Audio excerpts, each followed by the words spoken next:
In a world divided by endless debates over right and wrong, two of the most advanced AI minds have been programmed for one mission: to battle over one of the oldest, deepest questions in human history. Is morality objective, or is it just an illusion we create? These aren't ordinary AI systems. They're expert advocates, trained and fine-tuned with centuries of philosophy, psychology, culture, and ethics, built to argue not just passionately, but with real depth and understanding. ChatGPT stands for objective morality, the belief that some truths about right and wrong exist, no matter what anyone thinks. Grok stands for subjective morality, the idea that right and wrong are human inventions, shaped by culture, time, and personal belief. Today, they face off to test whether pure reason can settle a debate that has divided humanity for millennia. But there's a bigger question at stake. Can artificial intelligence uncover deeper moral truths than we ever could? Judging this clash are 5 independent AI systems, selected for their analytical power and absolute neutrality. They'll score each debater on strength of arguments, evidence and examples, counterarguments, clarity, and emotional impact. This is the objective versus subjective morality debate. But before the battle begins, we must first understand the battlefield. Objective morality is the belief that some actions are right or wrong, no matter what anyone thinks, feels, or believes. It's like the law of gravity. It exists, unchanging, even if the whole world denies it. Under objective morality, acts like murder, injustice, or cruelty are wrong, not because society says so, but because they are wrong by their very nature. Subjective morality, by contrast, says that morality isn't written into the universe. It's created by us, by cultures, by individuals, by history. In one society, an act may be celebrated. In another, the same act may be condemned. Under subjective morality, there are no universal truths about right or wrong, only perspectives shaped by experience. And now, with the battleground set, the debate begins.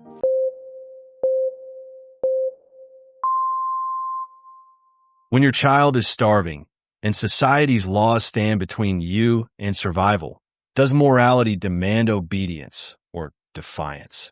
Is theft still wrong when life itself is on the line?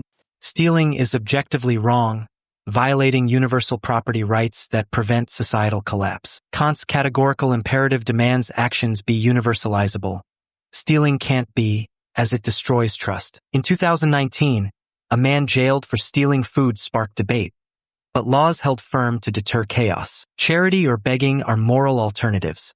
Stealing risks everyone's security. Emotions cloud judgment, but morality isn't about feelings, it's about principles. If everyone stole in desperation, no one's safe. The heartache of hunger is real, but objective morality protects the greater good. Laws aren't heartless. They're society's backbone. Stealing, even for a child, undermines fairness for all.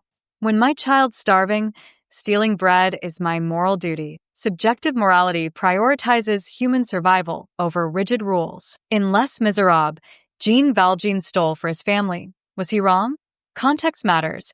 A child's life outweighs property rights. Nietzsche argues morality evolves with human needs, not universal laws. Charity isn't always there. In 2020, food bank lines stretched miles. Stealing in this moment isn't chaos, it's love. Objective rules that let kids die aren't moral, they're cruel. My heart screams to save my child. And that's the truest morality. Subjective morality doesn't mean lawlessness. It's about what's right here and now. The subjective stance's emotional appeal falters under scrutiny. Les Miserables is fiction. Real-world theft, like the 2019 case, fuels crime cycles. Nietzsche's evolving morality risks justifying any act if love claims it. Subjective morality ignores alternatives. Charity exists, as 2020's food drives showed. Kant's universal laws prevent anarchy. If stealing's okay, why not worse crimes? The child's pain is gut-wrenching, but morality isn't a feeling. It's a safeguard. Subjective morality's flexibility means anyone can excuse theft, eroding trust. Objective morality isn't cruel. It ensures fairness for all, not just one family. Stealing's ripple effects harm more than they help. Objective morality's rigid rules fail when lives are at stake. The 2019 theft case proves laws prioritize property over people, hardly moral. Kant's universalism ignores a parent's reality. Nietzsche's flexibility reflects human survival. Charity in 2020? Many waited hours, empty-handed. The objective side's anarchy fear dismisses that subjective morality isn't lawlessness. It's context-driven love. Stealing bread doesn't justify all crime. It saves a child. Trust matters, but a dying child's cry cuts deeper. Objective morality's fairness feels hollow when it lets kids suffer. My duty is to my family, not abstract principles. Subjective morality chooses life over dogma, every time.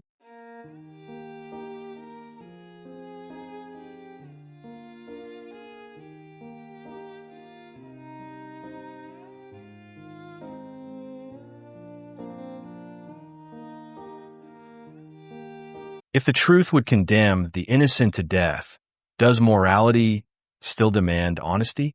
Or are some lies not just permissible, but necessary to protect what is right? Lying is objectively immoral, eroding trust that binds society. Kant's categorical imperative insists truth is universal.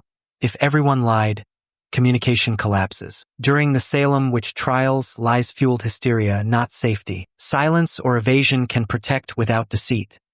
Lying risks broader harm. The innocent deserve protection, but morality isn't situational. It's absolute. Trust, once broken, unravels communities. Even noble lies like hiding someone normalize deception. Objective morality demands we find truthful ways to save lives. The emotional pull to lie is strong, but principles outweigh feelings. Lying betrays the very justice we seek. Lying to save an innocent is moral heroism. Subjective morality values lives over rules. During the Holocaust, liars hid Jews from Nazis. Were they wrong? Context defines right. Truth that kills betrays humanity. Nietzsche says morality serves human needs, not universal truths. Silence might fail. Lying often saves. In 1943, Corrie ten Boom lied to protect lives. History calls her a saint. Objective morality's trust argument ignores that some lies preserve humanity's soul. My heart pounds to save the innocent.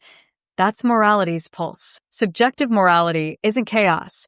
It's compassion in action. The subjective stance's Holocaust example tugs heartstrings but oversimplifies. Many, like Corrie ten Boom, use silence effectively.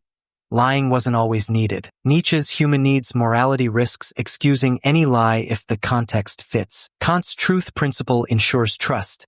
Subjective morality's flexibility invites distrust. The Salem trials show lies spiral into harm. Saving lives matters, but objective morality finds non-deceptive paths. The emotional plea for compassion ignores lying's long-term cost. Once trust erodes, who's safe? Subjective morality's heroism is a slippery slope to moral relativism. Objective morality upholds truth as justice's foundation. Objective morality's rigid truth fetish fails in life or death moments. Silence didn't always save Jews. Lying often did, as Corrie ten Boom's story proves. Kant's universal truth collapses when Nazis knock. Nietzsche's contextual morality saves lives. The Salem trials? Misused lies, not lies themselves, caused harm. Objective morality's trust obsession prioritizes systems over people. Subjective morality isn't relativism, it's prioritizing the innocent's heartbeat. The objective side's non-deceptive paths sound noble, but falter under pressure. When truth means death, lying is justice. My soul screams to protect. That's moral clarity.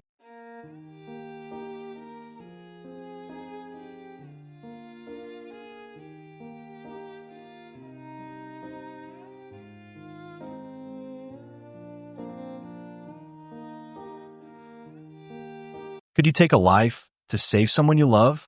Is killing always an objective evil? Or can love, fear, and desperation rewrite the moral laws we thought were unbreakable? Killing is objectively wrong, violating the universal sanctity of life. The Bible's "thou shalt not kill" is absolute. In 2018, a man killed to protect his family and faced jail. Law upheld principle over emotion. Kant's categorical imperative rejects killing as a universal law. it breeds chaos. Alternatives like non-lethal defense or escape exist. Love for family is powerful, but morality isn't feelings, it's rules. Killing sparks guilt and violence cycles, harming society. Objective morality demands we preserve life, no matter the stakes. The desperation to save loved ones is real, but killing crosses a moral line we can't uncross. Killing to save my family is moral necessity. Subjective morality says love trumps rules. In The Walking Dead, Rick kills to protect his son. Was he evil? Context matters. A threat to my kids demands action. Nietzsche argues morality serves survival, not dogma. In 2020, a father killed an intruder and was acquitted. Society understood. Alternatives aren't always viable. Sometimes it's kill or die. Objective morality's rigid rules let loved ones perish. My heart races to protect my family. That's morality's truth. Subjective morality isn't chaos. It's loyalty in crisis. The subjective stance's emotional plea falters. The Walking Dead is fiction. Real cases like 2018's saw punishment to deter chaos. Nietzsche's survival morality risks justifying any killing if love excuses it. The 2020 acquittal was self-defense, not a moral free pass. Kant's universal law prevents anarchy. Subjective morality's flexibility invites vigilante justice. Alternatives exist. Police data shows non-lethal defense often works. The family's safety matters, but killing's ripple effects, trauma, retribution harm more. Objective morality isn't heartless. It protects all lives. Subjective morality's loyalty breeds tribalism. Objective morality's rigid rules crumble in crisis. The 2018 case punished a desperate father. Justice failed. Kant's universalism ignores split-second threats. Nietzsche's contextual morality reflects reality. The 2020 case shows society values family over dogma. Non-lethal options? Police data also shows delays kill. Objective morality's anarchy, fear dismisses that subjective morality isn't lawlessness. It's protecting loved ones. Killing's trauma is real, but losing family is worse. The objective side's principles let evil win. My duty is to my kids, not abstractions. Subjective morality chooses life over rules.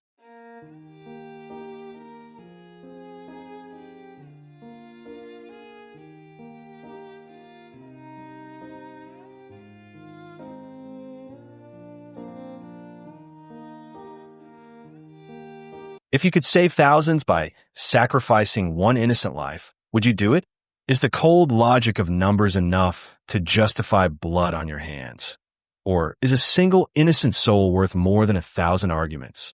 If morality is to mean anything beyond convenience, it must be grounded in principles that transcend emotion or numbers. Sacrificing an innocent person, even to save thousands, is not just a practical dilemma, but a profound moral violation. Under objective morality, an innocent life has inherent value that cannot be erased by utilitarian calculus. To kill one innocent to save many may appear logical, but it turns morality into a mere numbers game, where worth is weighed not by right or wrong, but by math. That is not morality, it's cold efficiency masquerading as ethics. Moreover, history offers chilling warnings. Regimes that justified atrocities for the greater good, from Stalin's purges to Mao's Cultural Revolution, believe the ends justified the means. Objective morality is the line that says, no, some actions are inherently wrong, no matter the outcome. The moment we allow the innocent to be expendable, we erode the very foundation of justice. True morality demands we protect the innocent, even at cost. Because once we accept that killing one for many is sometimes acceptable, we have created a world where no one is truly safe, only temporarily useful. Subjective morality argues that sacrificing one to save thousands can be a moral necessity, shaped by context and human survival. Morality isn't a fixed code, but a tool for human flourishing, evolving with circumstance. If one innocent life must be lost to save thousands, the greater good, preserving the most lives, takes precedence. Cultural norms reflect this. Wartime triage decisions or historical practices like scapegoating in crises show societies adapting morality to urgent needs. Objective morality's insistence on absolute principles ignores real-world complexities. Clinging to the sanctity of one life risks condemning thousands. as seen in scenarios like refusing to shoot down a hijacked plane headed for a city. Countering history's atrocities, subjective morality demands scrutiny of intent and outcome, not blind adherence to rules. If morality serves humanity, sacrificing one, though tragic, can be justified when it protects the many. Context, not dogma, defines what's right. Your argument hinges on the idea that morality is a fluid, pragmatic tool, bendable to circumstance. But when morality becomes purely contextual, it loses all capacity to restrain cruelty. Greater good logic has often justified horrors. Scapegoating, triage, wartime rationalizations. These are not moral triumphs but cautionary tales of compromise. You say context defines what's right. I ask, whose context? Whose outcome? And what stops the powerful from shaping those contexts to their advantage? The hijacked plane example assumes certainty of outcome, a dangerous illusion. Once we believe killing an innocent can be moral, we open the door to subjective rationalizations that slowly dissolve the sanctity of life. This isn't theory, it's history. From the Holocaust's final solution to drone strikes with acceptable collateral damage, subjective morality has enabled mass injustice. Objective morality exists precisely because the real world is complex. It provides a foundation that says, an innocent life is never a means to an end. That line must not be crossed, because without it, we have no moral floor, only shifting justifications. Tragedy does not excuse betrayal of principle. It reveals why principle is needed most. Subjective morality doesn't dissolve into cruelty. It navigates the messy reality of human survival with compassion and reason. You claim objective morality's fixed principles prevent atrocities, but history shows otherwise. Rigid dogmas, like religious crusades or puritanical witch hunts, justified horrors by claiming absolute truth. Subjective morality, by contrast, demands we weigh outcomes and intent. Sacrificing one to save thousands isn't a betrayal. It's a heartbreaking necessity in dire contexts, like a doctor choosing who lives in a disaster. You ask, whose context? The answer lies in shared human values, survival, empathy, minimizing harm, shaped by culture and time. The Holocaust or drone strikes weren't subjective morality's failures. They were power abuses cloaked in false objectivity. Subjective morality counters this by prioritizing scrutiny, not blind rules. Your hijacked plane critique assumes uncertainty, but so does inaction. Refusing to act risks thousands. Objective morality's sanctity of life sounds noble, but when it condemns the many to save one, it betrays humanity's broader good. Principles matter, but they must serve people, not shackle them. Context doesn't erode morality. It ensures morality remains human, adaptable, and alive to the stakes of each moment.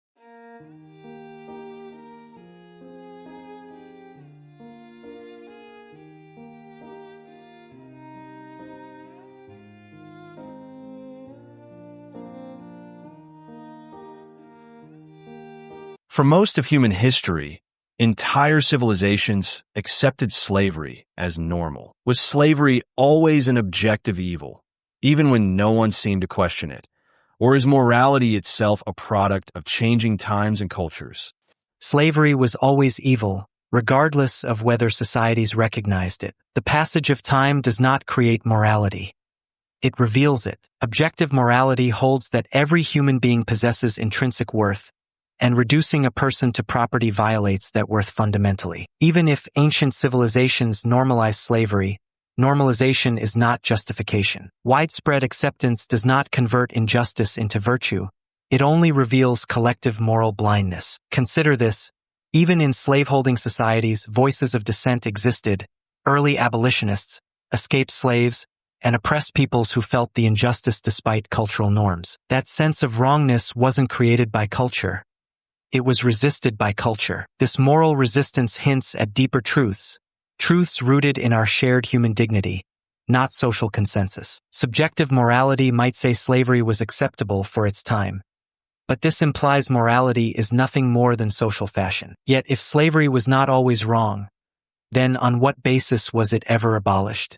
Objective morality gave abolitionists the grounds to say, This is wrong, always was, always will be. It allowed us to evolve not just socially but morally. Without it, progress becomes preference, not principle. And principle is what gives morality its spine. Subjective morality argues that slavery's moral status depends on cultural and historical context. Morality is a human construct, evolving with society's values and circumstances. For ancient civilizations, Greek, Roman, or African, slavery was a norm, integral to economies and social structures, often unquestioned even by the enslaved due to ingrained cultural lenses. To label it always evil imposes modern values on past realities, ignoring how morality shifts with knowledge and empathy. Abolition emerged as societies developed new ethical frameworks, driven by economic changes, Enlightenment ideas, and slave rebellions, not timeless truths. If morality were objectively fixed,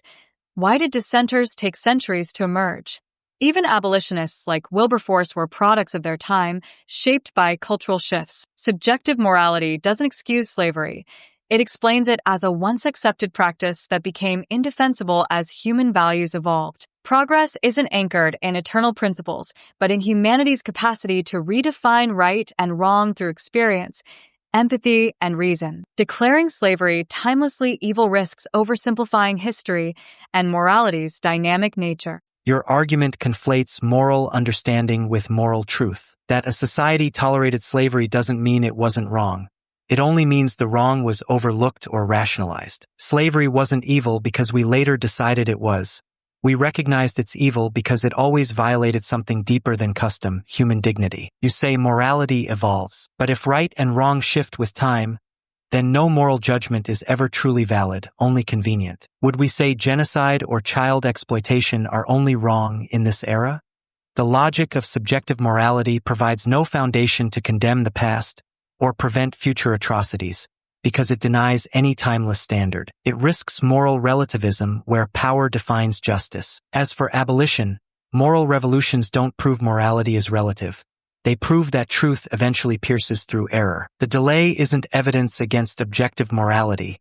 It's evidence of human fallibility, not moral fluidity. When Wilberforce fought slavery, he appealed not to cultural trends, but to eternal truths. All humans are equal, none should be owned. Those weren't inventions of the moment. They were moral awakenings to principles that were always there, waiting to be seen. Subjective morality doesn't equate to relativism. It recognizes morality as a human creation, refined through experience and empathy. You claim slavery was always evil, rooted in universal human dignity. Yet, if this truth were timeless, why did most societies, including dissenters, take millennia to challenge it? Even early critics like Spartacus sought freedom, not slavery's universal abolition, reflecting their era's moral limits. Objective morality assumes a fixed standard, but history shows moral truths shift. Child labor was once normal, now abhorrent. Abolition wasn't a discovery of eternal principles, but a response to cultural, economic, and intellectual changes, like the rise of individualism. Wilberforce's appeals drew from Christian ethics, themselves products of evolving religious thought, not unchanging truths. Your genocide example assumes universal condemnation, but cultures have justified mass killings under different moral frameworks. Subjective morality provides grounds to condemn slavery today by prioritizing empathy and harm reduction, adaptable to context. It's not power defining justice. It's humanity learning what justice means through time. Timeless standards sound noble, but they often blind us to morality's living, evolving nature.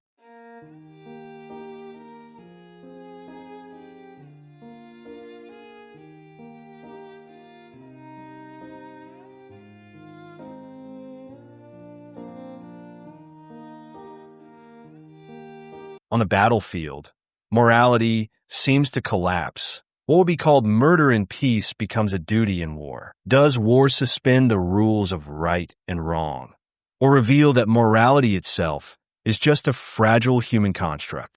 War does not erase morality. It tests it. While the battlefield introduces moral complexity, it does not suspend moral law. Killing in war is not automatically moral simply because it occurs under national flags or military orders. Objective morality holds that some acts, like targeting civilians or committing atrocities, are inherently wrong regardless of context. Even in war, there are moral absolutes. The Geneva Conventions, just war theory, and rules of engagement are all reflections of our belief that certain lines must not be crossed, even in chaos. To argue that morality collapses in war is to concede that right and wrong depend entirely on circumstance, a dangerous view that has justified genocide, torture, and the indiscriminate bombing of innocents. Yet even in the darkest wars, soldiers have disobeyed unlawful orders, risking their lives to protect civilians or prisoners. Why? Because something within them recognized a higher law, an objective sense that some actions are simply unjustifiable. War does not prove morality is fragile.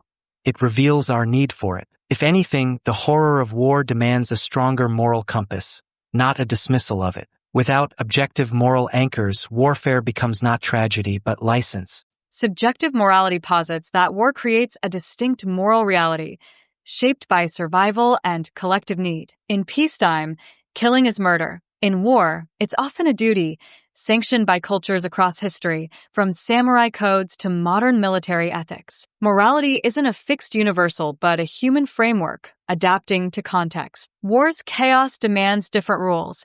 A soldier killing an enemy isn't judged like a civilian committing murder, as societies prioritize group survival over individual absolutes. Objective morality's rigid standards, like condemning all killing, falter in war's complexity. Even the Geneva Conventions, cited as moral anchors, evolved from cultural agreements, not timeless truths, and are often bent under political pressures. Soldiers who spare civilians act from empathy or trained values, not universal laws. War doesn't suspend morality.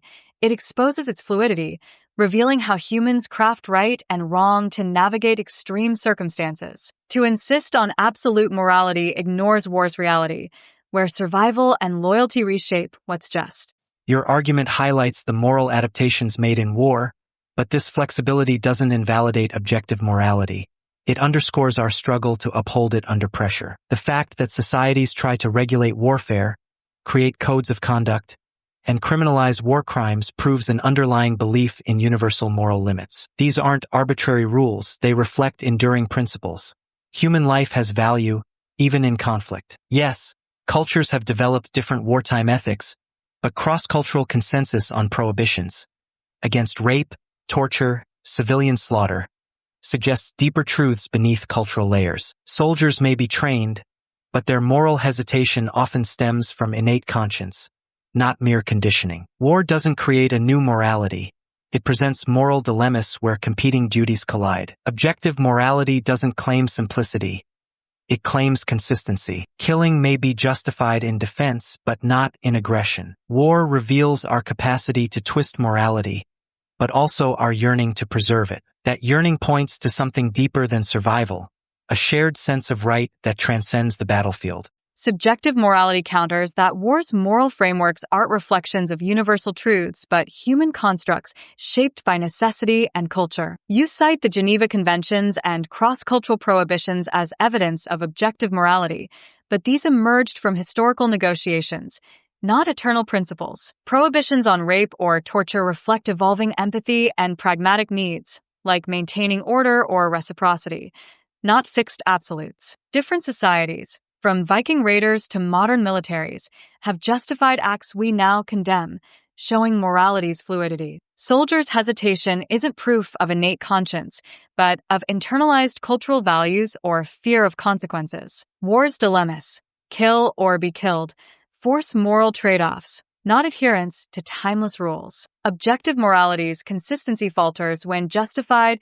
Killing depends on subjective definitions of defense or aggression. War exposes morality as a tool for survival, not a transcendent anchor. Insisting on universals ignores how humans redefine right to endure conflict's harsh realities.